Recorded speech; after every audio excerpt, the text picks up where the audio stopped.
Thanks for listening to our daily devotional. The devotional today is Being Sensible by Robert Hastings. And sometimes we can get down on ourselves because, what's being said around us, what's being said as Christians, what people think of Christians as general.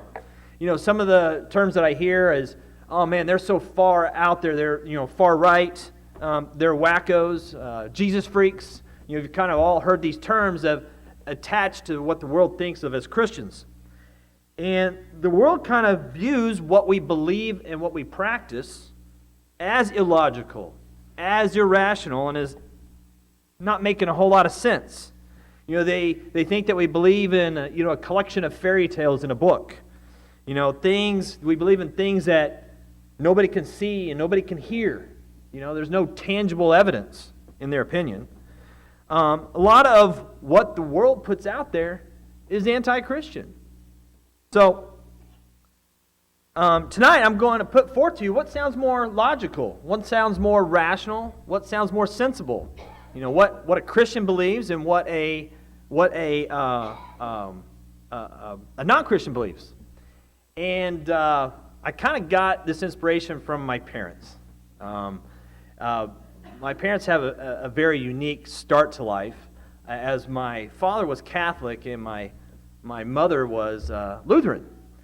And when they got together, they decided that, we're not going to either of them. And I would like to think, knowing my parents as I do, that they kind of both looked at that, and I'm just assuming, I don't know this for a fact, but I kind of think they looked at each other and said, I don't know if what each other have been brought up makes a whole lot of sense. My parents were, when I think of my parents, I think of my parents as solid, logical, sensible, rational people. And you may look at me and you think, that has skipped a generation.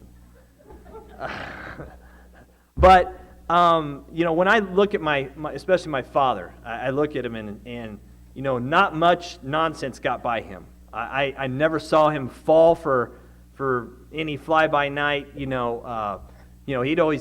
kind of tell me some stories about some of the salesmen that come his way and some of the antics that they would do. And my dad, you just sit there and kind of look at him, But when, my parents were converted by a door knocker.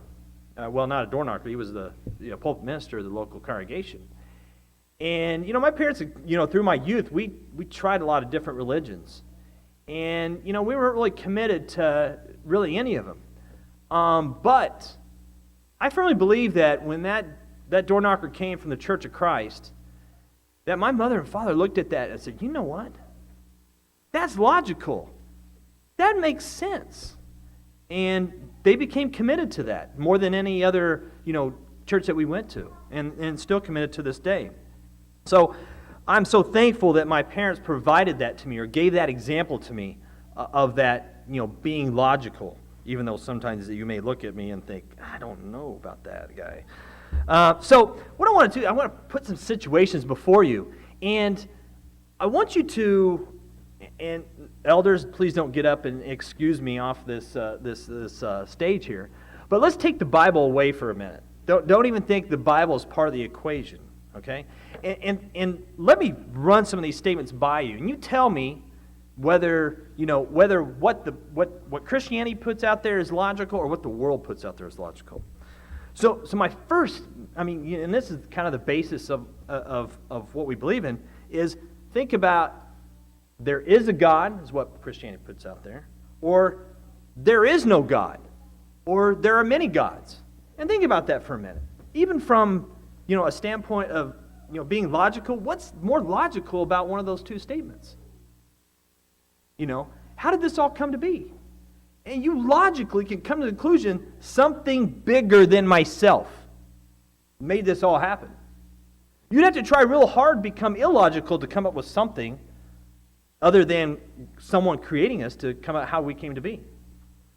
And it comes down, it kind of flows right into my next statement. What seems more logical? We are a created being as opposed to we came from spontaneous generation from non-living matter. One of those two statements makes more sense. Or let's go a step further. We came from apes.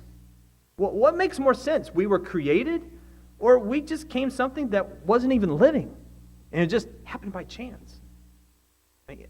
I look at that, I'm like, wow. What about this? One man, one woman for life versus, hey, I can have as many marriages and families as we want. Look at the effect that each has on society, and you tell me what's a more rational belief. Here's another one. This is a no-brainer, but you look at the world and you think, wow, how can they get so messed up? Heterosexual unions versus homosexual unions. I mean, from a point of anatomy, that is as obvious as the nose on my face. And how you can come to where, one versus the other, one's logical, and now you've got our world saying, well, this is logical, or we're made this way, or whatnot, what have you. Makes no sense whatsoever. What about being sober? The Bible tells us about being sober, being vigilant, versus polluting our bodies with alcohol and drugs. You tell me which one is more logical.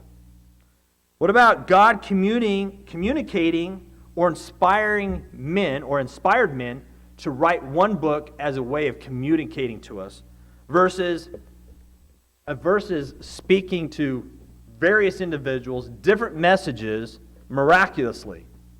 You tell me which one of those makes sense. Or what about this? There's a pattern of righteousness, one pattern of righteousness, a pattern of doing right, or we can do whatever we want and still be right. Not much sense to me there. So, hopefully I've given you some things to think about that you can go out and you think, you know what, I'm not the strange one here. Even on almost a non-biblical standpoint, I'm not the one that's irrational here. You have to be pretty irrational to believe what the world believes in. Thank you for listening to this devotional. If you'd like more information on how to live a sensible life, we'd love to be able to help you. If you contact us at the email address or on the website on this screen, we'll be glad to help you in any way we can. Thank you again for listening.